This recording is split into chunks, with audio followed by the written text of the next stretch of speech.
Buenas noches. En el centro del Océano Atlántico, hace aproximadamente 12.900 años, desapareció la Atlántida. No se han encontrado las ruinas de sus ciudades. Contamos con las descripciones que le dieron forma a la leyenda y con canalizaciones de seres que, utilizando su intuición, nos cuentan cómo vivían, sus creencias, el desarrollo tecnológico y psíquico que alcanzaron.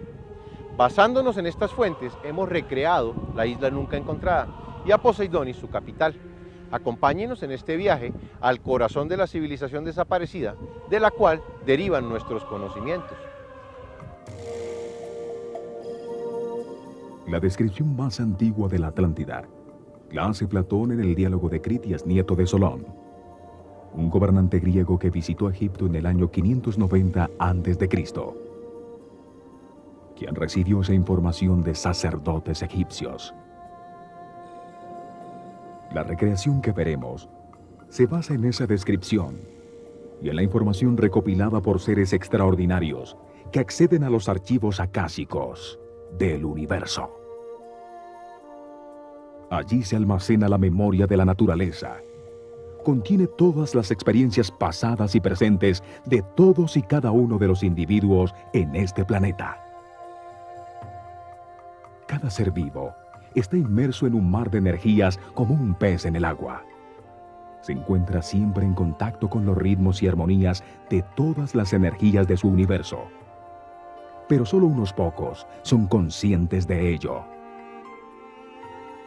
Los clarividentes usan facultades que tienen latentes todos los seres humanos para percibir en ese mar energético por canales distintos a los 5 sentidos tradicionales.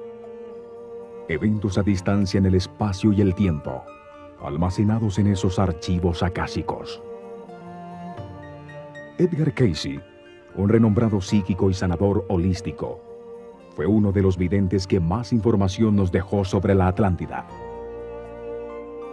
En 1877, nace en Estados Unidos y fue un niño con una extraña habilidad. Podía dormir con la cabeza en un libro y al día siguiente despertar sabiendo todo su contenido. A los 21 años, perdió su voz y bajo hipnosis diagnosticó su propio problema y la manera de curarse. Así descubrió que podía diagnosticar y decir cómo curar, iniciando un proceso que sanó a miles de personas. Cayce fue un católico convencido. Siempre creyó en una inteligencia directora o primera causa de toda la creación. En esas lecturas psíquicas, comenzó a aparecer información sobre las vidas pasadas de diferentes personas en la Atlántida, convenciendo al propio Cayce que los seres humanos vuelven a nacer una y otra vez para evolucionar espiritualmente. Otra de las videntes que dejó información sobre la Atlántida fue Helena Blavatsky. Escribió en 1877 Isis sin velo y la doctrina secreta, en los que desarrolló la historia de la humanidad, desde cuando existía en un estado prefísico de ser antes de tomar forma en la materia.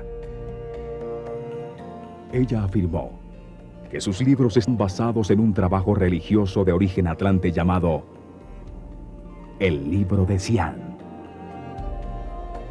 Situó una cadena de 10 islas en la mitad del Atlántico, donde dice que vivió la cuarta raza raíz, o cuarto estado evolucionario de la humanidad, hasta que se hundió bajo las aguas del Atlántico hace 12.900 años. Otra de las fuentes sobre la Atlántida es el libro Un habitante de 2 planetas, publicado en 1899, con información canalizada por una entidad que se llamó a sí misma Filos el Tibetano. Tiene la particularidad de describir de manera precisa tecnologías que en su momento todavía no habían sido inventadas. Afirma que los espíritus de los hombres que vivieron en la Atlántida comenzaron a regresar a la Tierra desde el siglo XIX, en un número suficiente para afectar el desarrollo tecnológico actual.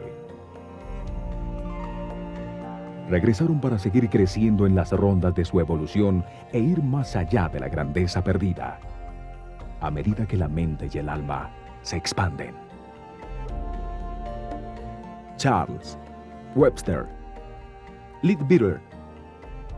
Fue llamado en su tiempo el maestro científico de lo oculto. Dejó también gran cantidad de información sobre la Atlántida y la antigua Lemuria. Otro ser extraordinario es el colombiano Gerardo Schmedlin, quien experimentó la muerte clínica a los 22 años, cruzando el túnel más allá de la vida, donde se encontró con seres de dimensiones no físicas, dedicándose a los temas espirituales. Desde ese momento, ha canalizado información, compartiéndola con los demás sobre la estructura del universo y la ciencia del amor, reencontrando las 7 leyes del universo. Y por supuesto, se utilizaron las traducciones de los textos escritos por Tot el Atlante, de las hoy desaparecidas tabletas Esmeralda.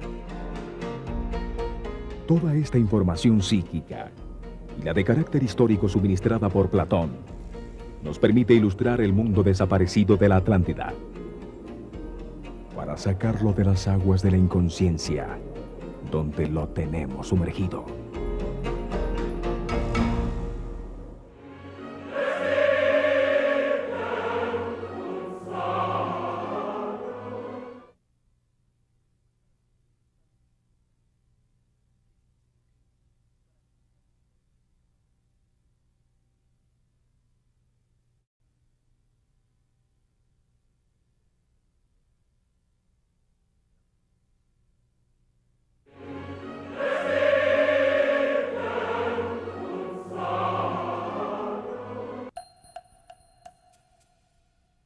Platón nos cuenta que al comienzo de los tiempos, después de la victoria sobre los titanes, los 3 hijos de Cronos, Zeus, Hades y Poseidón, se dividieron y repartieron el mundo.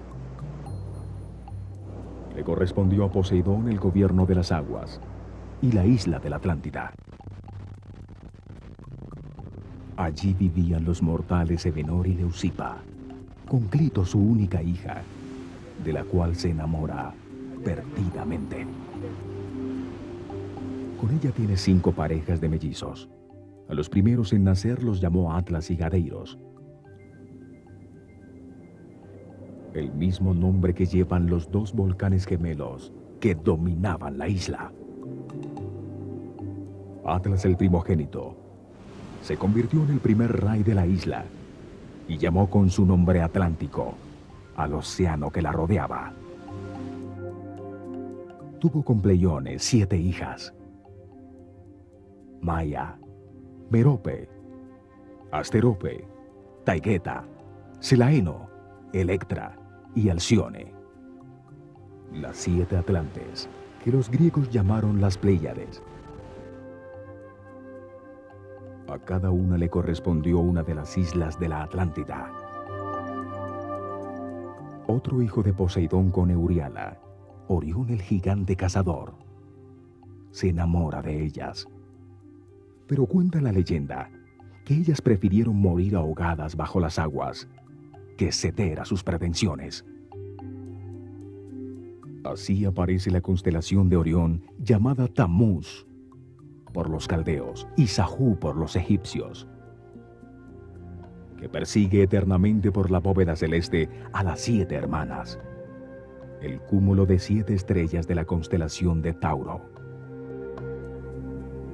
Comienza así la monarquía atlante, que por muchos miles de años fue de carácter hereditario, pero después, con la evolución de su sociedad, se comenzó a elegir el rey por votación popular. Se escogía entre los 7 rishis, o hombres más sabios de la Atlántida, quien gobernaría hasta su muerte. La cadena de islas que formaron la Atlántida la sitúa Platón desde Grecia, más allá del Mediterráneo, después de las columnas de Hércules que se encontraban en el estrecho de Gibraltar. Al movernos verticalmente por el planeta, sobre la línea de 45 grados longitud al oeste del meridiano de Greenwich, partiendo de la línea de 0 grados de latitud o ecuador, se llega a los 25 grados de latitud norte, un poco más arriba del trópico de Cáncer. Sobre el meridiano de los 65 grados de longitud oeste se encuentran las Islas Bermudas. Por el lado derecho, sobre el meridiano de los 25 grados de longitud, se encuentran las Islas Azores. Entre estos dos extremos se encuentran los límites exactos de los bordes izquierdo y derecho de la cadena de islas desaparecidas a los 50 grados y 40 grados de longitud. La Atlántida se encontraba directamente encima de la fractura de Atlantis, la grieta del Atlántico Medio, cuya existencia predijo Elena Blavatsky en 1877. Esta grieta separa la placa tectónica que soporta el continente suramericano de la placa que soporta a África y la placa de Norteamérica de la placa tectónica euroasiática. Allí también confluye la pequeña placa del Caribe. En los bordes de estas placas tectónicas y de las otras que forman la corteza, que contiene el magma semilíquido alrededor del núcleo sólido del planeta, se registran los mayores movimientos, terremotos y volcanes. En la confluencia de estas placas tectónicas, desapareció la Atlántida hace 12.900 años, en el cambio de ciclo que ocasionó el diluvio universal. Allí, en el centro del Océano Atlántico y durante 25.920 años, existieron 9 islas pequeñas alrededor de una gran isla, la Atlántida. Poseidonis, la capital del imperio, se encontraba en el centro de la larga playa al sur de la isla.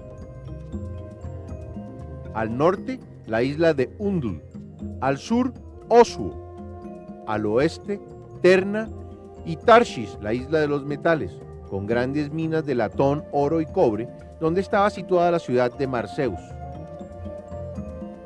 Era el centro industrial de la Atlántida. Allí se fabricaban con altísima tecnología los productos necesarios con enorme economía de escala, energía y materia prima inmediata. Al sur de la gran isla estaban Amaki, Ruta, Numea, Arian y Og. En estas 10 islas se encontraba el centro neurálgico de la civilización atlántica, que tenía colonias en todos los sitios habitables del mundo sobre el trópico del planeta. La Atlántida tenía una altísima cordillera con nieves perpetuas, los montes Merú, que abrazaban a la isla mayor, protegiéndola de los vientos y del hielo de los continentes del norte. Coronados con 2 volcanes gemelos, Atlas y Gadeiros, eran como los pilares que sostenían el cielo de la isla. Los 2 gemelos que aparecen en todas las culturas, como Rómulo y Remo, fundadores de Roma, o los Asvins hindúes, hijos del sol y del cielo, o Rama y Krishna, Shiva y Vitra, Set y Osiris para los egipcios, conmemorados en 2 obeliscos que se colocaban a la entrada de todos sus templos. En el centro de la isla, una gran planicie levemente elevada sobre el mar que formaba una suave y larga playa sobre las cálidas aguas del Atlántico.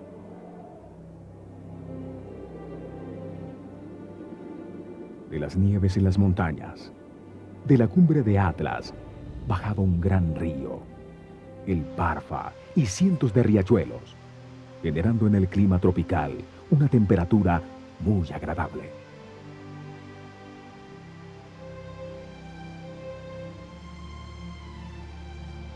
Una serie de cataratas oxigenaban el agua limpia y pura que, cayendo desde las grandes alturas, se convertía en el gran río Parfa, que luego era sabiamente aprovechado por los atlantes.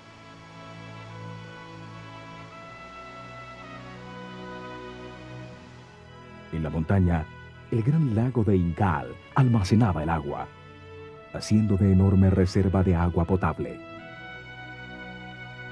El río Parfa llegaba a una enorme red reticulada con miles de kilómetros de canales que irrigaban con agua dulce.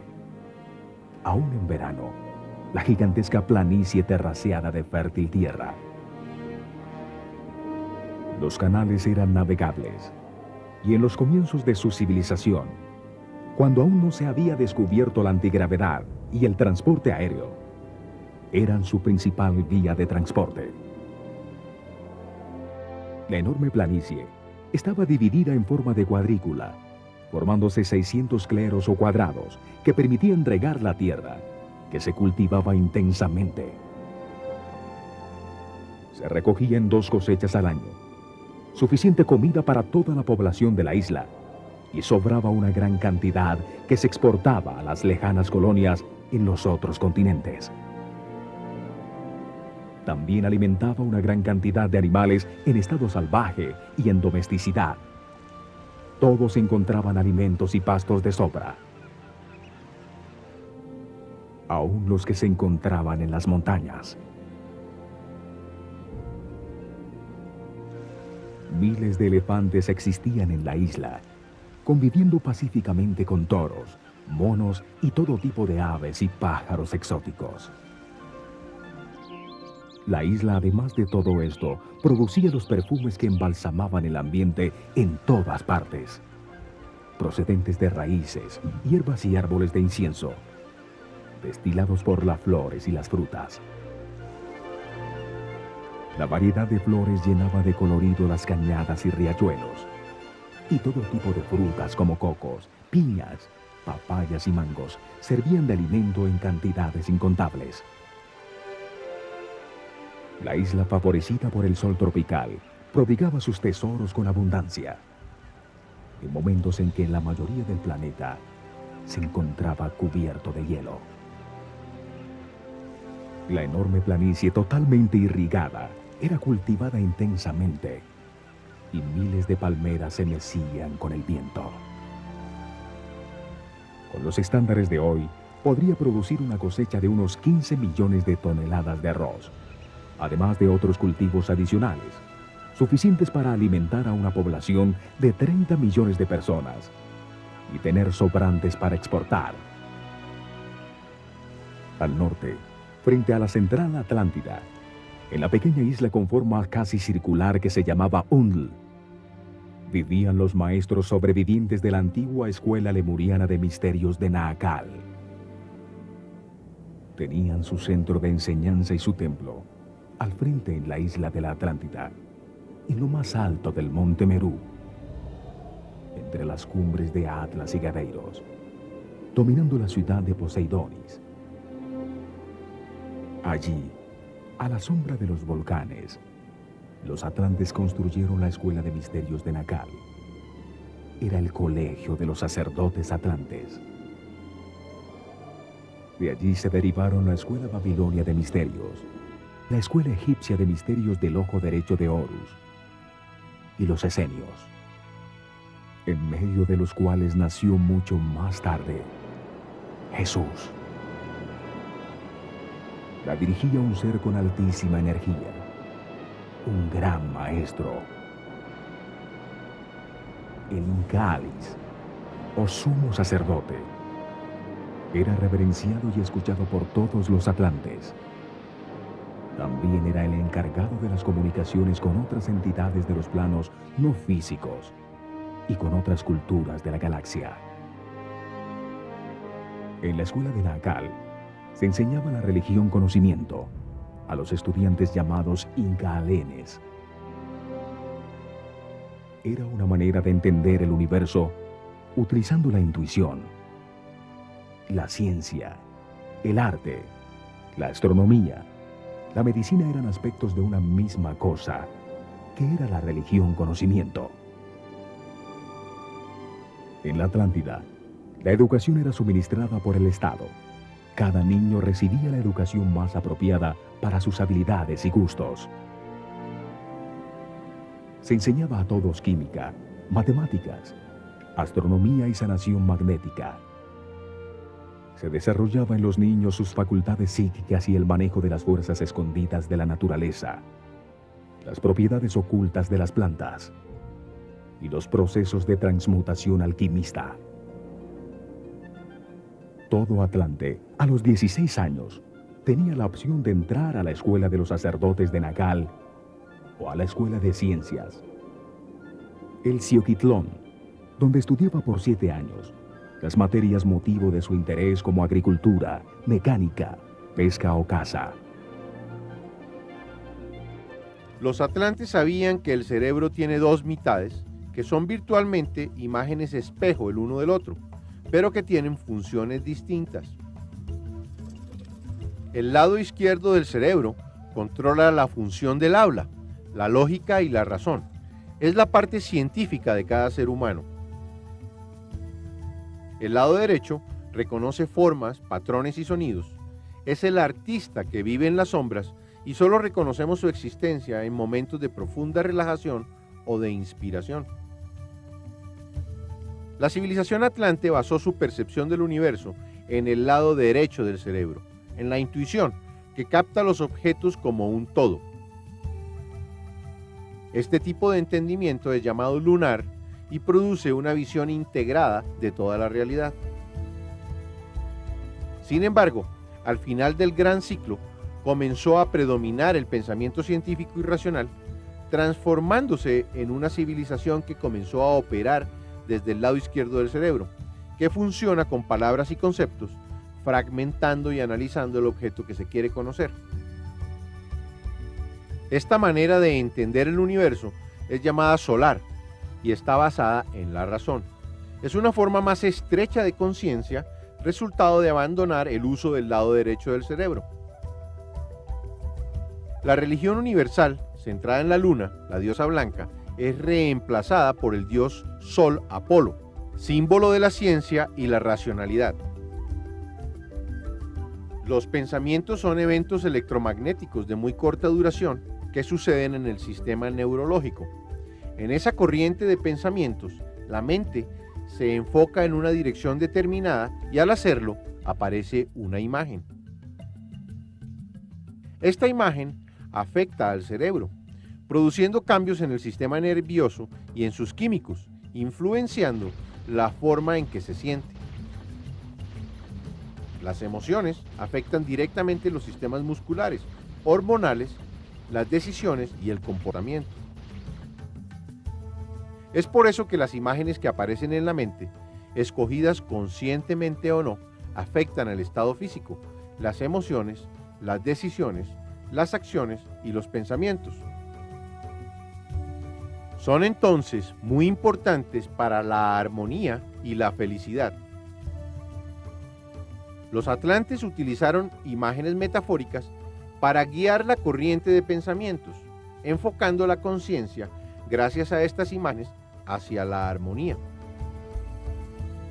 Estas imágenes metafóricas son llamadas jeroglíficos y eran ilustraciones muy sencillas y abstractas que permiten comunicar instantáneamente muchas cosas simultáneamente. Este dibujo o jeroglifo lo capta el lado derecho del cerebro, transmitiendo un significado común y también todas las ideas conectadas con él. La ilustración transmite todo lo que significa el objeto, como si se hubiera enseñado lo que representa, para qué sirve, quién lo hace y cómo se utiliza.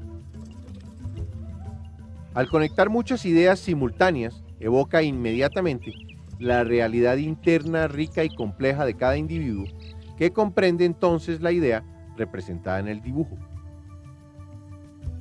Esta manera de comunicación en imágenes, no en palabras, es la base de la telepatía, que es una facultad del lado derecho del cerebro.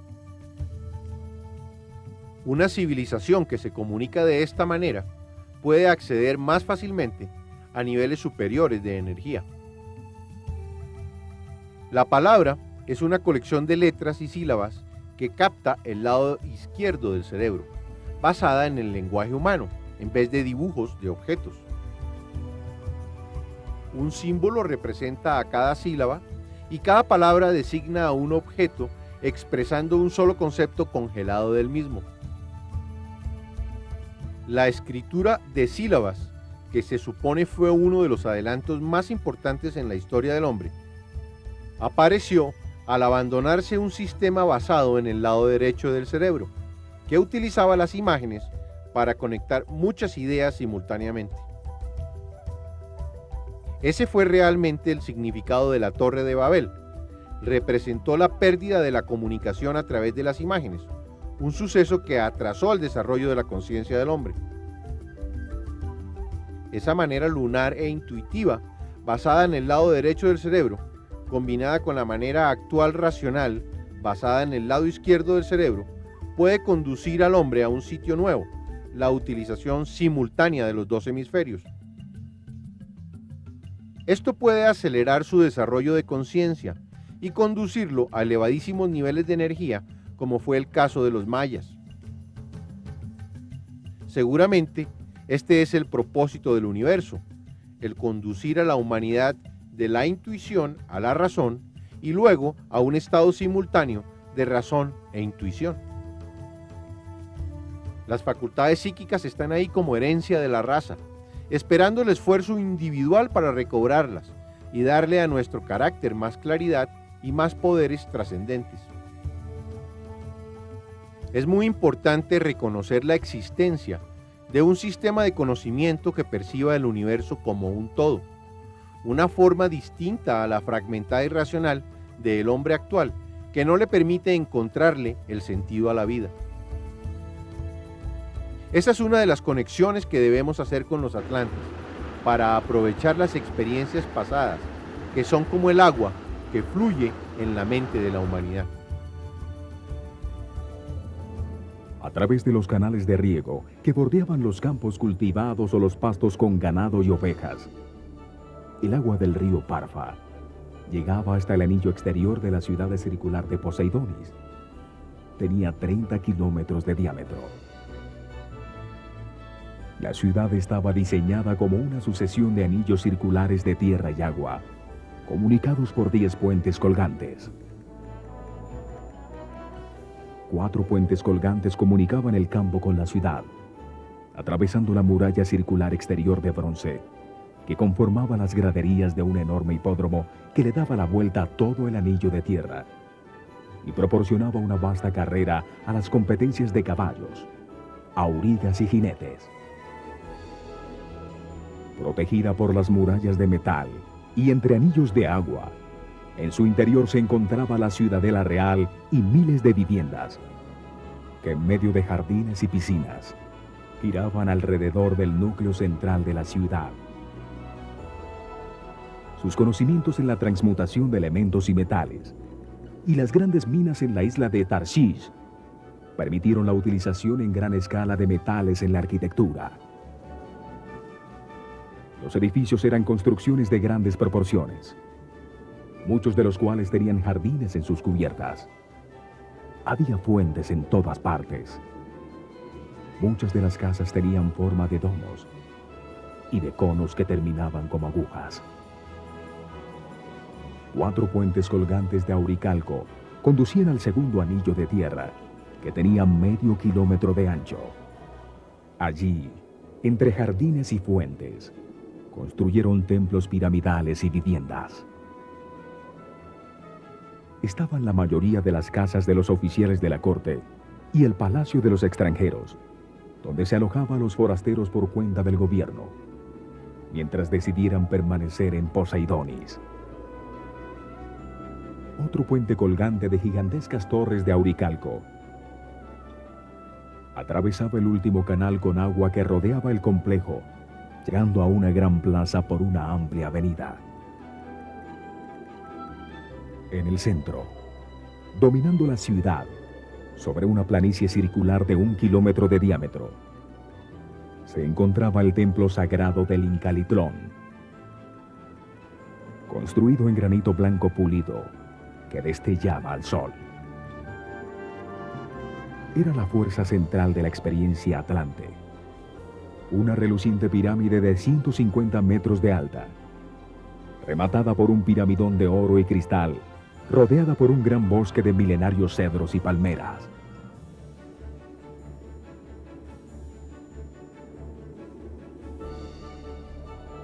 Enmarcando el acceso al templo, 2 altísimos obeliscos de oro, donde estaban inscritas las leyes que regulaban su sociedad.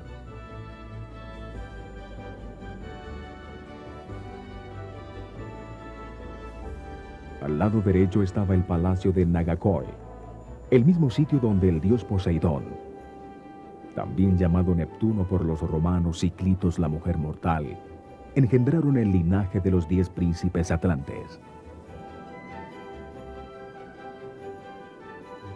Allí, en un palacio hecho totalmente de oro, rodeado de jardines y plazas, continuaba viviendo el rey de la Atlántida. Al lado izquierdo de la plaza, las enormes cúpulas que contenían las termas de los baños públicos de las Nereidas, con sus cámaras hirvientes y sus heladas piscinas. En el gran templo del Incalitlón cabían 75,000 personas. Estaba dedicado al Incal, el punto neutro entre las fuerzas negativa y positiva, el punto cero de la polaridad. La pirámide en su interior semejaba a una enorme gruta natural con doradas estalactitas. En su parte superior remataba en una estructura de oro y cristal, por donde entraban los rayos del sol. El aire era menos denso, como si las alturas hubieran descendido a un nivel inferior. Una suave y permanente luz blanca que no parecía emanar de ningún sitio iluminaba el techo de cristales, llenándolo de miles de brillos y destellos. En todo el centro de la gigantesca pirámide, flotando sobre una plataforma compuesta por 2 triángulos equiláteros intersectados, de baquelita roja, se encontraba un gigantesco cubo de cristal de cuarzo. Lo llamaban Tuaoi, o el cristal de fuego de la muerte. Sobre su cara superior flameaba una enorme luz blanca con forma de lanza, que se elevaba con su intenso poder hacia la punta de la pirámide. La luz que emanaba no producía calor. No era alimentada por ningún combustible, aceite ni corriente eléctrica, y sin embargo, llevaba siglos prendida. Era un vórtice energético, una puerta de comunicación interdimensional, a través del cual la fuerza primaria de vida, como un rayo de luz que atraviesa un prisma, se manifestaba en el mundo físico de las formas. A través de este enorme cristal, el Tuaoi, los atlantes se comunicaron con las dimensiones superiores. Comunicaba lo infinito con lo finito. Era una puerta que conducía a la dimensión que cada alma debe descubrir por sí misma en el momento de su muerte. La luz ódica emanada del cubo desintegraba en el acto cualquier objeto o ser vivo que la tocara. Era el principio mayor que contiene a todas las fuerzas inferiores. Cuando se ponen en contacto, instantáneamente, lo inferior desaparece. Y la energía que le daba forma o fuerza regresa a la suma indivisa del todo. En el centro del Incalitlón, en el centro de Poseidonis, se realizaba la ceremonia de la muerte para todos los atlantes. El cuerpo físico de los que morían era colocado sobre el tetraedro de baquelita, bajo el cubo de cristal, elevándolo suavemente hasta que la luz ódica lo tocaba, desintegrándose instantáneamente al entrar en contacto con el fuego de la muerte. De esa manera, la luz del cristal desintegraba simultáneamente el cuerpo físico y cuerpo astral.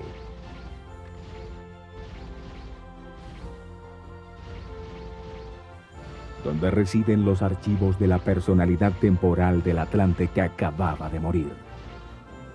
Quedaba así el espíritu libre para continuar su viaje evolutivo, dirigiéndose al cielo, a su Devachan particular, como lo llamaban ellos. Ahí permanecerá 80 días, por cada día vivido en la tierra, antes de reencarnar en un plano de progreso más elevado. Muchas vidas engarzadas como cuentas en el cordón de plata del espíritu individual. Las cenizas de los que morían lejos de Poseidonis eran traídas y arrojadas a la luz, pues se consideraba una terrible calamidad no pasar por la puerta dimensional. Creían que un espíritu no liberado de sus cuerpos por la luz del Incal prolongaba innecesariamente su estadía en el plano físico, alimentándose de la energía magnética emitida por un ser querido que no acepte la muerte ocurrida. También así evitaban que el cuerpo astral, con su personalidad temporal y sus registros de memoria no desintegrados todavía, pudiera comunicarse con un medium en trance, al transferirle su fuerza vital en un proceso galvánico, impidiendo su viaje al cielo, al Devachan. El espíritu libre de los cuerpos astral y físico sale del mundo de las causas para llegar al mundo de los efectos, a su cielo particular, su Devachan, un mundo distinto creado por la fantasía de cada individuo. En la dimensión vibracional del espíritu, se forma una realidad subjetiva y paralelamente independiente para cada ser. En el cielo no reinan las leyes de la naturaleza física, pero al encontrarse ahí la conciencia del hombre, se percibe como un mundo real. Así se pasa del estado llamado vida al Devachan o Nirvana. El cielo se forma a partir de los lugares que conoció en su vida terrenal, transformadas en visiones maravillosas. Ahí, apaciblemente, rodeado de las cosas que más le gustan, se vuelve a vivir lo experimentado en la vida terrena. Pero los resultados son siempre perfectos. Todas las personas que conoció actúan como él quiso que hubieran actuado. Todos existen allí para producir alegría al personaje central en su cielo particular, para convertir en realidad sus deseos más queridos en la tierra. El cielo extrae las escenas de lo vivido en la tierra. Son la base de lo que se experimenta. Se vuelve a vivir sin las limitaciones experimentadas en la vida. Se encuentra con sus seres amados idealizados, el padre ideal, la madre ideal, los amigos que solo producen alegría, volviendo a crecer en medio de total libertad.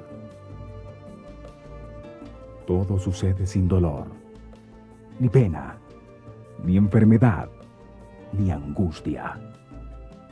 Porque esas son condiciones terrenales que forzosamente terminan en la tierra. La permanencia en el cielo, reviviendo las experiencias con resultados siempre deseados, solo obteniendo recompensas y felicidad, permite al espíritu comparar las dos situaciones. Las que vivió en la tierra con resultados de miedo, sufrimiento, angustia, dolor o pena.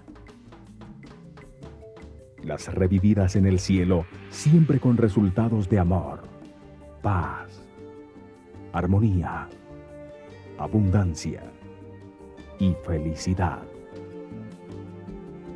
Al comparar cada experiencia revivida en el cielo con la vivida en la tierra, se logra comprender por qué se sufrió y el espíritu se vuelve más flexible, más abierto y tolerante. Así el espíritu eterno de cada hombre asimila y comprende lo experimentado por su personalidad temporal en los eventos que le sucedieron en la vida que acaba de abandonar. Así, cada ser cosecha lo que sembró y se transforma, evolucionando en su conciencia sobre el universo. Con estas comprensiones se asciende un peldaño en el desarrollo de la conciencia. Lo comprendido pasa a formar parte de las cualidades que tendrá la nueva personalidad temporal.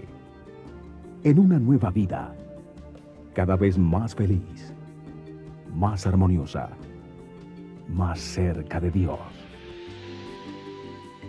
Una mañana, cuando las experiencias revividas se han convertido en comprensiones sobre el universo, convirtiéndose en rasgos de carácter de la nueva personalidad, el cielo desaparece de la vista de su creador, se vuelve a dormir y se despierta en la tierra como un bebé en la cuna.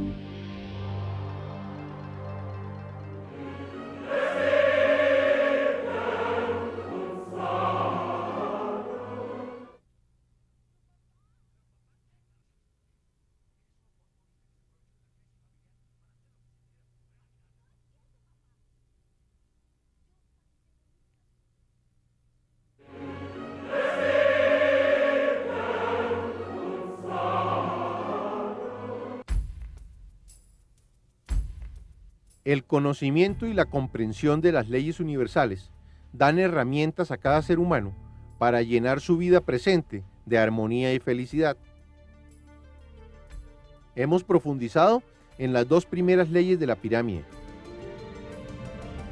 La ley de la naturaleza, que codifica en el ADN de los distintos seres cómo se van a desarrollar sus cuerpos físicos y las conductas instintivas para generar, mantener y defender su vida. La ley de armonía, que regula los ciclos de todo lo que existe para permitir que toda la diversidad del universo conviva simultáneamente. Hoy veremos la tercera ley, la ley de correspondencia, la ley del orden.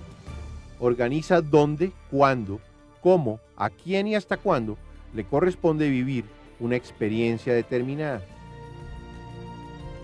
Los seres humanos se encuentran en distintos niveles de evolución espiritual, dependiendo del número de experiencias vividas desde su emanación de Dios y de la comprensión que éstas le hayan producido. Cada vida es un curso de aprendizaje. Cada vez se tienen experiencias más complejas y se va ascendiendo en las jerarquías del universo hasta regresar a Dios.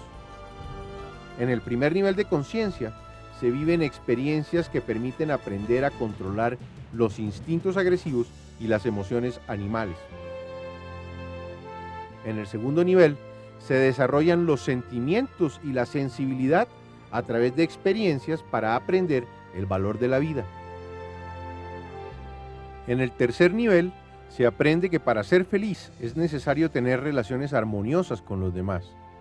La mayoría de las experiencias de los seres actualmente encarnados sobre la Tierra son para aprender el respeto y la tolerancia. La humanidad se encuentra en el amanecer de la galaxia, a punto de entrar al cuarto nivel de conciencia, donde el respeto y la tolerancia encontrados permitirán una nueva era de armonía, paz y felicidad. En este nivel se comprenden las leyes universales. Se aprende a asumir las decisiones. Se aceptan todos los eventos de la vida como parte de un proceso de aprendizaje. No se culpa ni se juzga a nadie, ni siquiera a sí mismo, de lo que sucede. El planeta Tierra está diseñado para contener los primeros niveles de evolución de conciencia del universo. La ley de correspondencia determina en qué lugar se nace, con las condiciones socioculturales necesarias para producir las experiencias de aprendizaje correspondientes al nivel del ser que va a encarnarse. Determina también en qué familia se nace, encontrando una que tenga un nivel de conciencia similar al de su actual desarrollo. También define qué tipo de cuerpo o sexo le corresponde experimentar en esta nueva vida, para facilitar las experiencias que necesita. Si asemejamos la experiencia en la Tierra con un colegio, veremos que hay alumnos en distintos niveles, cada uno con materias, profesores, compañeros y salones distintos, cada uno en su nivel correspondiente. No es injusto encontrarse en primer grado y no en sexto, sino que corresponde con su nivel de evolución en el proceso de comprensión del universo. No existe entonces la injusticia. Solo la correspondencia de evolución con la circunstancia que se vive. A cada quien le corresponde lo que le sucede en la vida. Y cada quien tiene exactamente lo que necesita para aprender lo que vino a aprender en el presente. En el ejemplo del colegio, la ley de correspondencia determina qué materias o experiencias son las que el estudiante debe vivir para seguir avanzando en su comprensión sobre la vida. Crea las circunstancias para que se manifieste un evento determinado en un lugar definido, de manera que al afectar a una serie de personas, les permita aumentar su comprensión sobre el universo.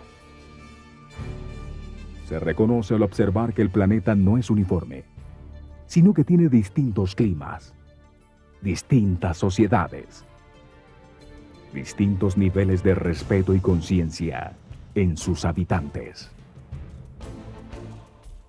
Si algo sucede en alguna parte, es porque le corresponde suceder. La casualidad no existe, porque destruiría al universo.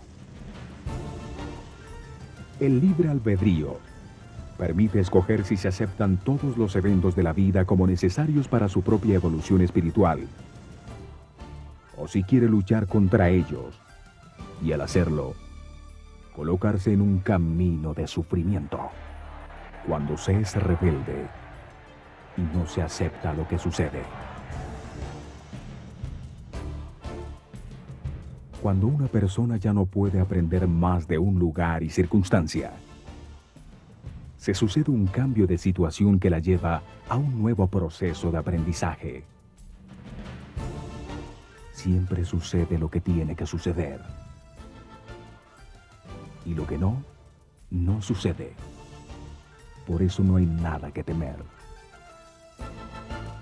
La ley de correspondencia regula el destino de cada ser, determinando las experiencias que debe vivir para comprender algo que permita a su conciencia evolucionar, haciéndolo más sabio. Todos los seres humanos se encuentran en el colegio de la vida para ir aprendiendo gradualmente. Esto se logra a través de sucesivas vivencias correspondientes con el nivel de su evolución. A medida que se asciende en su comprensión, las experiencias van cambiando.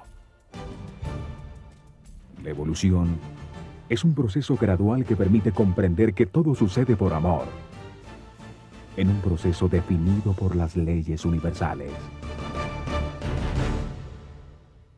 En este programa hemos llegado al corazón de la Atlántida, la plaza central de Poseidonis, donde se encontraba el Incalitlón, el Palacio de Nagacoe y los baños termales de las Nereidas. En nuestro próximo programa veremos el trazado urbano de la capital radial del imperio. También continuaremos profundizando en su más importante legado, las 7 leyes universales. Acompáñenos.